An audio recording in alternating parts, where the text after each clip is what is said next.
Good morning, students. My name is Jobonjit. I'm your maths teacher. Today we are going to start about the introductory topic of your book, that is a number system.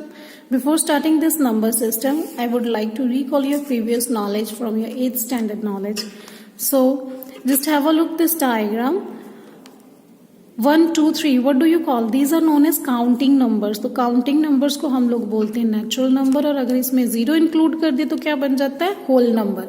और इसी में अगर negative terms include कर दे तो हमारे पास क्या आता है? इंटीजर्स। अब इंटीजर्स में होल नंबर भी है और नेचुरल नंबर भी है। क्लियर है? तो बड़े वाले में छोटे इंक्लूडेड हो सकते हैं। अब इसी से फर्दर जो हमारे बुक से टॉपिक है वो आपका है रेशनल नंबर्स का, कि रेशनल नंबर क्या होते हैं। एक्चुअली हमारे पास होता है real number system. Real number system में रेशनल और इरेशनल दोनों आते हैं। क्लियर है?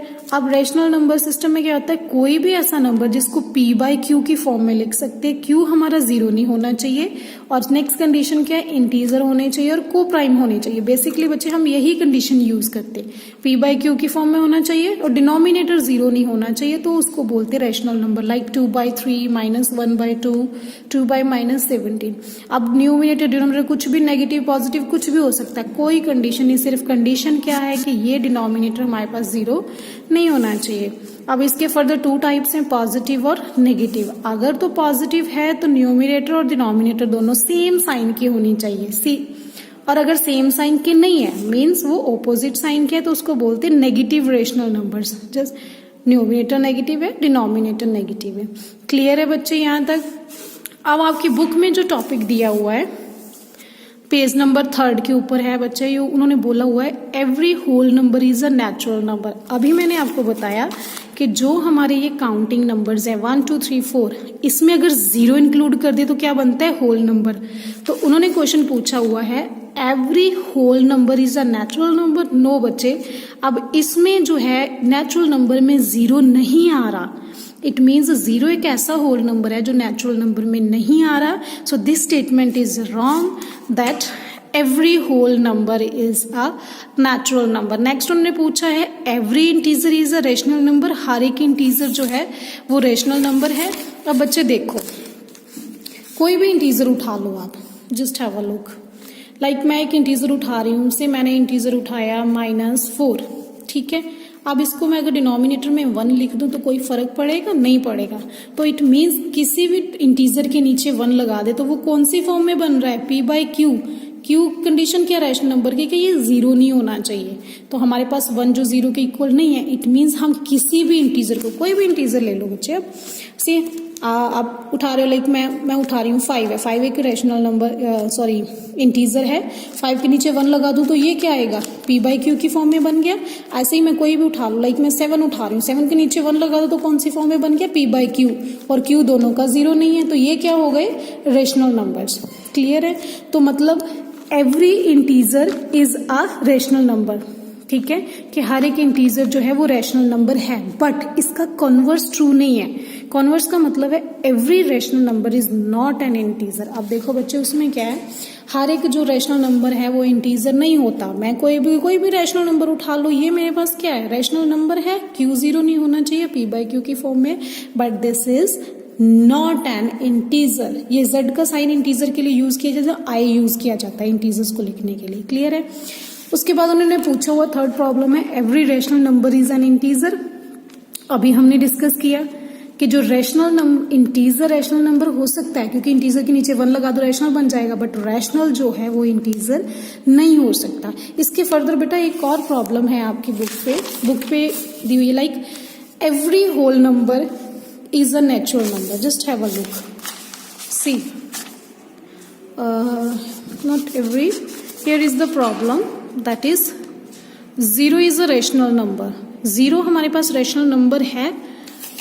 यस और नो। हमने अभी बोला था कि क्या है? एवरी इंटीजर, कोई भी इंटीजर, हमने कहा कि कोई भी इंटीजर को हम इस फॉर्म में लिख सकते हैं। 0 को लिख सकते हैं, यस।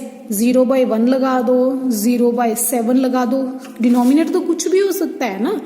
तो आप चाहे लगा लो 0/2 लगा लो, 0/-2 लगा लो, तो ये सब का वैल्यू क्या है? 0। तो 0 को हम कैसे लिख सकते हैं? 0 को हम लिख सकते हैं in the form of p by Q, क्योंकि हमारे पास है कि q जो है वो 0 नहीं होना चाहिए, p जो मर्जी हो।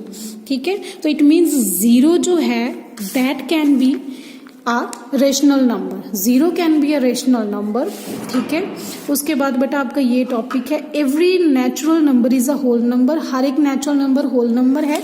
अभी हमने क्या किया कि सारे के सारे नेचुरल नंबर जो है वो होल नंबर के अंदर है, तो ये कंडीशन क्या हो गई, ट्रू हो गई। उसके बाद क्या है, every integer is a whole number, हर एक इंटीजर होल नंबर है। नो, ये जो जीरो से लेफ्ट साइड पे है ये होल नंबर के अंदर नहीं आ रहे, तो ये कंडीशन क्या हो गई, फॉल्स हो गई। उसके बाद every rational number is a whole number, सारे के सारे रैशनल नंबर्स होल नंबर होते हैं। Is it true, not possible, क्योंकि रैशनल नंबर्स में हमारे पास नेगेटिव टर्म्स भी आती है लेकिन होल नंबर में नेगेटिव टर्म्स नहीं है। क्लियर है। उसके बाद बेटा आपका एक टॉपिक और है आपकी बुक में कि हमने 5 रैशनल नंबर्स फाइंड करने बिटवीन 1 and 2। इसके बच्चे 2 मेथड्स है। क्लियर है।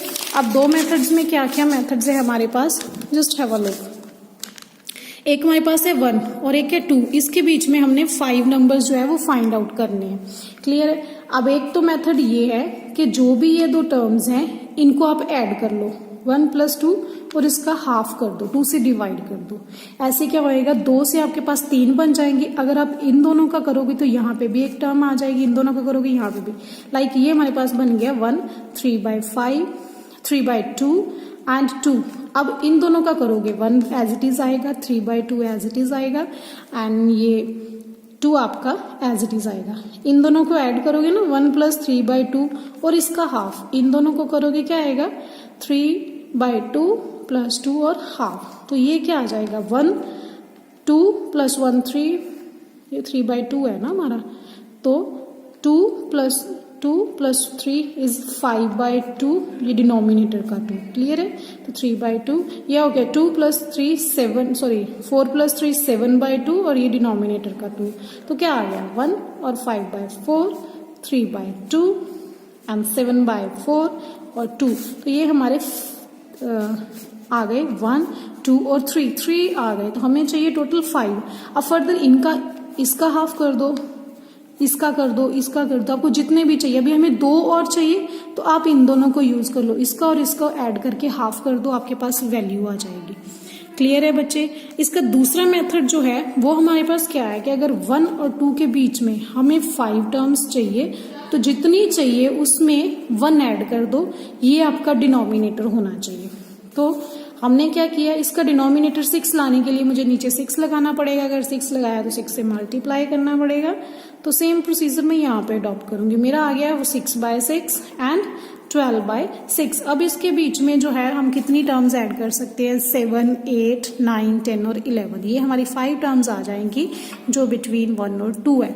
ऐसे ही बच्चे आपकी एग्जाम्पल जो बुक पे दी हुई है, 2 एग्जाम्पल एक्सरसाइज नंबर 2 और 3, ये दोनों प्रॉब्लम जो है आपने सॉल्व करनी है, खुद से करनी है। कोई भी मेथड जो भी आपको दोनों में से अडॉप्ट कर सकते हो, आप अच्छा लगता है उसमें से करो। और ये एक्सरसाइज आपको बच्चे नोटबुक पे करनी है। ठीक है। आप डेली बेसिस पे काम करो, दैट विल बी बेटर, क्योंकि ऐसे आपका काम पेंडिंग नहीं पड़ेगा और आपके साथ साथ कॉन्सेप्ट भी क्लियर होते जाएंगे। क्लियर है बच्चे। ओके बेटा, थैंक यू।